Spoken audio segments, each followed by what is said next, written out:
अब हम मौजूद हैं शेरशाह के इलाके में।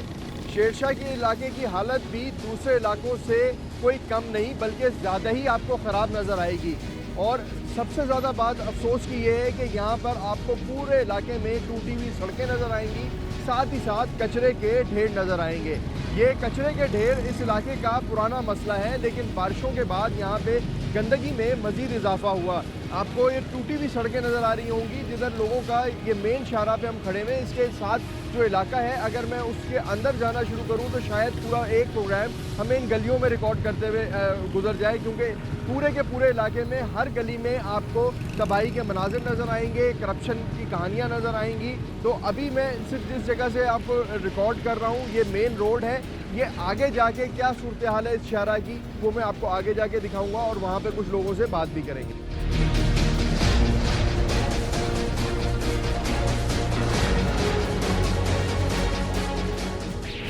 कराची में बारिशों के बाद एक सोशल मीडिया के ऊपर मुख्तलिफ लोगों ने वीडियोस पोस्ट की। किसी ने अपनी जो आप बीती थी वो वीडियो में बयान की, किसी ने अपने इलाके की सूरत हाल बयान की। वहीं पर ही सियासतदान भी मैदान में आए और उन्होंने मुख्तलिफ सोशल मीडिया के ऊपर जो अहम शाहराएँ थीं, जो साफ हिस्से थे, उनकी वीडियोस भी पोस्ट करके ये बताने की कोशिश की कि शहर की हालत कोई बहुत अच्छी है, बहुत अच्छी हालत के अंदर शहर है। शहीद मिलत रोड का अंडरपास है और ये आप देख रहे हैं बिल्कुल ड्राई है, किसी तरह का कोई पानी नहीं है यहाँ पर। ये शहीद मिलत अंडरपास।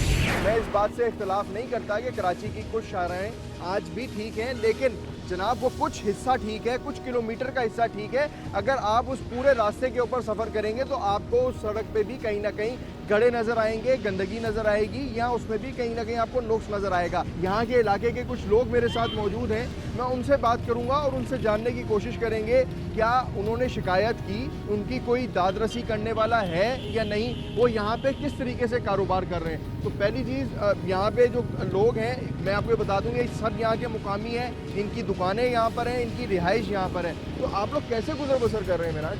ये आपके सामने है कि तकरीबन अभी से नहीं, ये इलाका जो है, ये जब क़याम पाकिस्तान, जब पाकिस्तान का वजूद आया था, इलाका तब से सबसे कदीम इलाका है और तब से लेकर अब तक ये जो ये सड़क है ये जा रही है सी पैक को। और ये रोड लास्ट टाइम जो बना था वो मुस्तफ़ा कमाल से पहले ये बना था नेमतुल्लाह खान साहब के दौर में, और उसके बाद फिर ये बना, जो उसको रिस्ट्रक्चर किया या थोड़ा बहुत रीबिल्ड किया वो मुस्तफ़ा कमाल ने। उसके बाद से लेकर अब तक इस रोड पर ना किसी ने काम करवाया, ना कोई हुकूमती इदारे आते हैं, ना कोई इस रोड का पुरसाने हाल है, ना इस इलाके का कोई पुरसाने हाल है।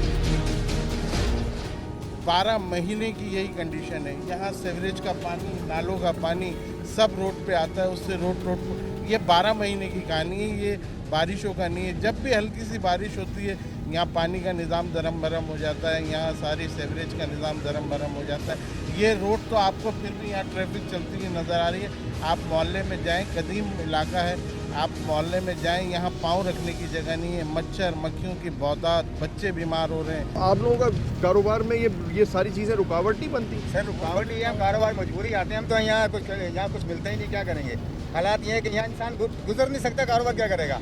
आपने देख लिया इलाज है कि यहाँ लेडीज़ से सवाल ही पैदल को आ जाए, मर्द है बेचारा बड़ी मुश्किल से अपने मकाम तक पहुँचता है, और वो जिस तरीके से पहुँचता है अल्लाह ही उसको पहुँचाता है, क्योंकि यहाँ तो इतने गड्ढे हैं कि गड्ढे में घुस गया तो वापस पता नहीं निकले नहीं निकले। यहाँ के जो इलेक्टेड नुमाइंदे हैं वो पीटीआई से हैं, और हमने इस दफ़ा सोचा था कि तब्दीली आएगी। जो पीटीआई से इलेक्टेड नुमाइंदे यहाँ पर, उनकी तो हमने शक्ल भी नहीं देखी। अच्छा जी, ये सूरत हाल इलाके के लोगों की है। यहाँ पे हर इंसान परेशान है, यहाँ का रहने वाला हर शख्स जो है हुकूमत से सवाल भी करता है, उसके लिए गम और गुस्सा भी उसके दिल में पाया जाता है। और क्यों ना हो, जब आप गंदगी में रह रहे हों, जब टूटी सड़कों का रोज़ाना आपको सामना करना पड़ता हो, जब आपके घर वाले और आपके कारोबार, घर के बाहर आपके कचरे गंदगी के ढेर हों, जब आपकी दुकानों के बाहर गंदगी के ढेर हों, तो जाहिर है ये गम और गुस्सा बढ़ेगा।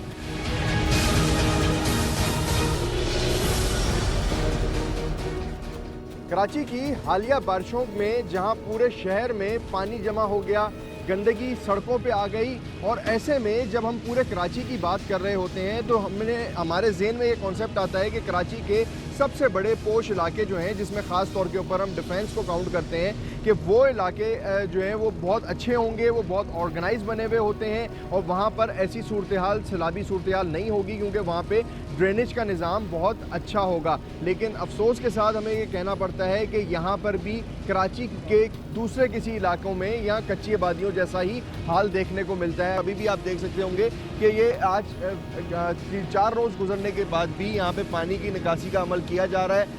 मोटरों के ज़रिए पानी निकाला जा रहा है, कहीं पानी जो है वो टैंकर्स में भर के निकाला जा रहा है, क्योंकि जो ड्रेनेज का निज़ाम है वो यहाँ पे पूरी तरह से फ्लॉप नज़र आया है। और आपको जितनी भी इमारतें नज़र आ रही होंगी, इसकी बेसमेंट में पानी नज़र आएगा। इसी तरह से इस पूरी बारिश के दौरान जब बेसमेंट में पानी गया है, जो ज़ेर ज़मीन लोगों ने अपने कुछ रेस्टोरेंट्स बनाए हुए थे, कुछ की दुकानें थी, कुछ के ऑफिस थे, कुछ के दूसरा उन्होंने सेटअप खोला हुआ था, वो तमाम के तमाम बेसमेंट्स में पानी भरने की वजह से और गंदा पानी भरने की वजह से वो तमाम जगहें जो हैं वो ख़राब हो गई। लोगों को लाखों रुपए का नुकसान उठाना पड़ रहा है। और ख़ास तौर के ऊपर ये अब आप देख सकते होंगे, एक ऑफिस है जिसकी बेसमेंट में पानी गया था और अब यहाँ पर उसकी बेसमेंट में पानी जमा होने की वजह से जो चीज़ें ख़राब हुई, जो लकड़ी का सारा सामान ख़राब हुआ, उसको बाहर निकाला जा रहा है। अभी भी यहाँ के लोग जो है एहतजाज कर रहे हैं। उन्होंने CBC के दफ्तर के बाहर एहतजाज किया, अपना पुरजोर एहतजाज रिकॉर्ड कराया और अब वहाँ से ये इतलात आ रही हैं कि CBC के दफ्तर के बाहर एहतजाज करने वालों के ख़िलाफ़ भी मुकदमा दर्ज कर लिया गया है। यानी कि एहतजाज की भी इजाज़त नहीं। अगर आप अपना एहतजाज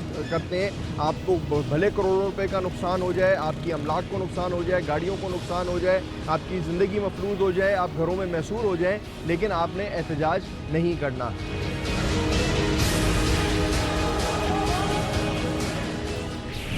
अच्छा जी, ये डिफेंस में एक इत्तेहाद के ऊपर एक ब्यूटी पार्लर है और इसकी जो बेसमेंट है उसमें पानी चला गया और ये पूरी तरह से जो है तबाह कह लें आप, या इनको कह लें कि आप इनको तमाम जो इनकी अशिया थी, चीज़ें थी, तमाम ख़राब हो गई, नुकसान हुआ है। इन्हीं से जान लेते हैं। एक तो पहली बात मैं ये बता दूं, बात करने से पहले, गंदे पानी की वजह से और पानी खड़े रहने की वजह से जो यहाँ पे ताफुन पैदा हुआ है वो बहुत ज़्यादा है। तो पहले आप ये बताइए कि आप लोग कब से ये सारा अपना खुद रेस्क्यू कर रहे हैं या आपको कोई रेस्क्यू करने में मदद किसी सरकारी इदारे ने? हमें तो किसी ने मदद नहीं की है। ये जब वेडनेसडे को बारिश हुई है तो उसके बाद से ये पानी जो था ये यहाँ तक था और हमारा नीचे बेसमेंट में लाखों का सामान था।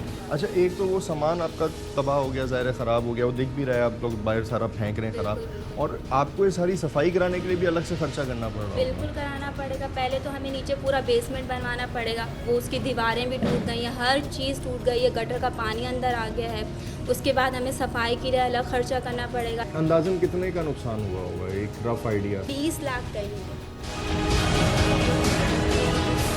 अच्छा, ये बताइए CBC वालों ने आप लोगों से कोई रेस्क्यू करने के नहीं, लिए? उन्होंने तो कुछ भी नहीं किया। हमारा पानी 4 दिन तक नीचे भरा पड़ा रहा है, कोई CBC वाले नहीं आए, कोई DHA वाले नहीं आए, किसी पानी भी कोई आप लोगों ने help खुद नहीं की। निकलवाया या सारा हमने अपनी मदद आपके तहत। मोटर भी खुद लगाई? बिल्कुल। ये बड़ी अफसोसनाक सूरत हाल है और इससे ज़्यादा ख़राब सूरत हाल हो नहीं सकती। ये एक जगह एक ब्यूटी पार्लर की हालत है, लेकिन इस तरह के हज़ारों शोरूम्स हैं जो इस इत्तेहाद के ऊपर, बड़ा बुखारी के ऊपर, फेज़ 6 के अंदर जो दुकानें हैं, घर हैं, उनमें अभी भी पानी खड़ा है। और सबसे बड़ी बात ये कि एक जगह पे सिर्फ अगर 20 लाख से 40 लाख का लगभग का नुकसान हो रहा है, तो आप अंदाज़ा लगाइए कि सिर्फ एक हिस्से के अंदर जो नुकसान हुआ उसकी कैलकुलेशन अगर हम करें तो अरबों में चली जाती है। तो सिर्फ ये अरबों रुपए का सिर्फ एक हिस्से, एक ब्लॉक के अंदर नुकसान जो है लोगों को सामना करना पड़ रहा है, और उसके ऊपर भी आप ये देख लें कि एहतजाज की इजाज़त नहीं है और मुकदमे दर्ज हो रहे हैं। फ्रेंड्स में आपने एक ब्यूटी पार्लर की हालत देखी, इसी तरीके से जो रेस्टोरेंट्स हैं और जो मैंने आपको पहले ही बताया कि मुख्तलिफ यहाँ पे शोरूम हैं, दफातर हैं, उन तमाम को नुकसान पहुँचा है। एक और ऐसे यहाँ पे ऑनर हैं जिनके यहाँ पे रेस्टोरेंट था और बारिश का पानी उनके रेस्टोरेंट में गया, उससे उनके किचन और उनके रेस्टोरेंट को नुकसान पहुँचा। उनसे जान लेते हैं, थोड़ा सा बताइए इधर आके अपने रेस्टोरेंट के हवाले से क्या नुकसान हुआ? ये पानी का इनके पास कोई सिस्टम ही नहीं है। पूरी बेसमेंट हमारी फुल थी, जितना हमारा लकड़ी का काम हुआ है, जितना हमारा फर्नीचर है, इस तरफ आगे दिखाएं, इस तरफ आगे बताएं। हमारा जितना भी सामान यहाँ पे लगा हुआ था सब कुछ ख़त्म हो चुका है, जिसको हमने निकाल के बाहर रख दिया है, वो हमारे लिए वेस्ट है। उसके अलावा पानी हम अपनी मदद आपके तहत निकाल रहे हैं। जितनी भी रोडें उसकी कंडीशन आप देख रहे हैं। यहाँ पे अच्छा, कोई पूछने नहीं आया, कोई देखने नहीं आया अभी तक। बारिश हुई, पहले दिन की बारिश में ही बेसमेंट में पानी चला जी, गया था? पहले दिन की बारिश में ही बेसमेंट में पानी था और इतना पानी है अच्छा, कि यहाँ पे तो एक बड़ा ऑर्गेनाइज सिस्टम है कि आप CBC को फ़ोन करें, वो रिस्पॉन्ड करते हैं। तो सर सारे नंबर CBC का, DHA के तमाम नंबर बंद हैं। ऑफिस के अंदर कोई बंदा मौजूद नहीं था। 3 से 4 दिन हम लगातार जाते रहे। उसके अलावा पीछे आप देखेंगे हमारे मीटर ये सारे जल चुके हैं। ना के इलेक्ट्रिक वाला कोई आके मालूम कर रहा है, ना CBC वाला आके मालूम कर रहा है।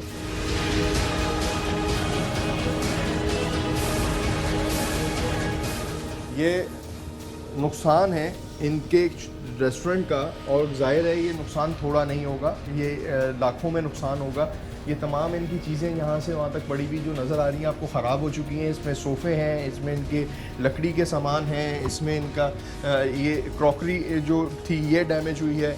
इसी तरीके से आपको इनके जो वॉचर्स थे, जो पंखे थे और जो चीज़ें दीवारों पे लगी हुई थी वो तमाम की तमाम आपको ख़राब नज़र आएंगी। तो मैं इनसे जान लेता हूँ कि इन्होंने रफ़ आइडिया निकाला होगा कि इनको कितने का नुकसान हुआ है। वो कितने का ये सर तकरीबन एस्टिमेटेड हमारे हिसाब से तो 10 से 15 लाख रुपए का 15 हमारा लाख। लॉस हुआ है। 15 लाख रुपए का नुकसान आप बिल्कुल।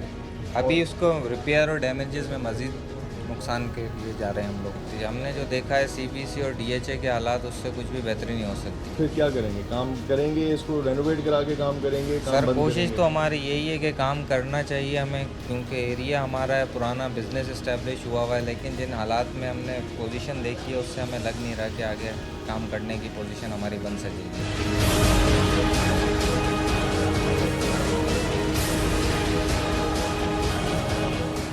ये कयूमाबाद का रास्ता है, और ये कयूमाबाद का रास्ता डिफेंस के साथ भी जुड़ता है, कुरंगी की तरफ भी जाता है, और आगे से बलोच कॉलोनी और शारा फैसल की तरफ भी ये रास्ता जाता है। और इधर आज 5 रोज़ गुजर गए हैं बारिशों को हुए हुए, और यानी कि बारिश के दिन भी आप उसमें शामिल कर लें और बारिशें हुए हुए भी 3-4 दिन आप गुजार लें, जिसमें आज के दिन तक ये पानी खड़ा हुआ है। इस जगह पे लोग जब यहाँ से निकलते हैं तो वो आज भी उनको ऐसा ही लगता है कि उन्होंने ये कोई दरिया पार करके जो है वो शारा फैसल की तरफ जाना है या बलोच कॉलोनी की तरफ जाना है। और डिफेंस से आने वालों को जब वो मेन शारा फैसल पे चढ़ना चाहते हैं तो उनको पानी नज़र आएगा। इसी तरीके से जब आप सीधे हाथ की तरफ मेरी नज़र पड़ेगी आपको, तो आपको कुरंगी की तरफ जाने वाला जो रास्ता है वहाँ गड्ढे और पानी खड़ा हुआ नज़र आएगा और जमा हुआ नज़र आएगा। और ये इंतज़ामिया की कारकर्दगी है। और जब ये कहा जाता है कि कराची के लिए हम बहुत कुछ कर रहे हैं और हमें वो साफ सड़कें दिखाई जाती हैं, जब ये कहा जाता है कि मीडिया जो है वो गलत शायद निशानदेही करता है, तो ऐसे लोगों के लिए, ऐसे अफसरान के लिए, ऐसे सियासतदानों के लिए ये वो जगहें हैं जहाँ वो अगर ख़ुद नहीं जा सकते तो एक दिन कुछ वक्त हमें दे दें, हम उनको जगहों की निशानदेही करा देते हैं। जितने दिन इसको लगेंगे उतने ज़्यादा लोगों के दिल में गम व गुस्सा बढ़ेगा और एहतजाज के सिलसिले भी बढ़ते चले जा रहे हैं। गुज़श्ता कई दिनों से मैं देख रहा हूँ कि कराची के मुख्तलिफ इलाकों में मुसलसल एहतजाज हो रहा है कि कहीं पे बिजली की अदम फरामी पे एहतजाज हो रहा है, कहीं पे जो बारिश का पानी जमा हुआ है उसकी निकासी ना होने की वजह से एहतजाज का सिलसिला जारी है। तो लोगों का गम व गुस्सा काफ़ी ज़्यादा इस सूरत हाल से बढ़ता चला जा रहा है।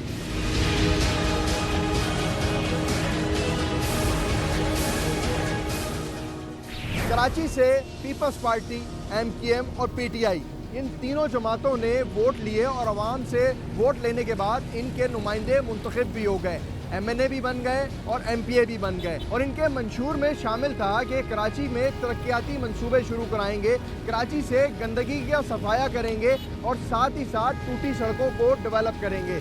लेकिन ना तो नाले साफ़ हुए, ना कराची की सड़कें साफ़ हुई, बल्कि इस दफ़ा की बारिशों ने जो भी करप्शन की गई उसको एक्सपोज करके रख दिया। अब आवाम सिर्फ इस बात की मुंतज़िर हैं कि जिन डिपार्टमेंट्स के जिन अफसरान ने करप्शन की, जिन्होंने नाले के ऊपर तजावज़ात करा के उनको लीज़ कराया, उन तमाम अफसरान के ख़िलाफ़ कानूनी कार्रवाई होगी और उनको आवाम के सामने एक्सपोज किया जाएगा। अगले प्रोग्राम तक के लिए इजाज़त दीजिए। अल्लाह।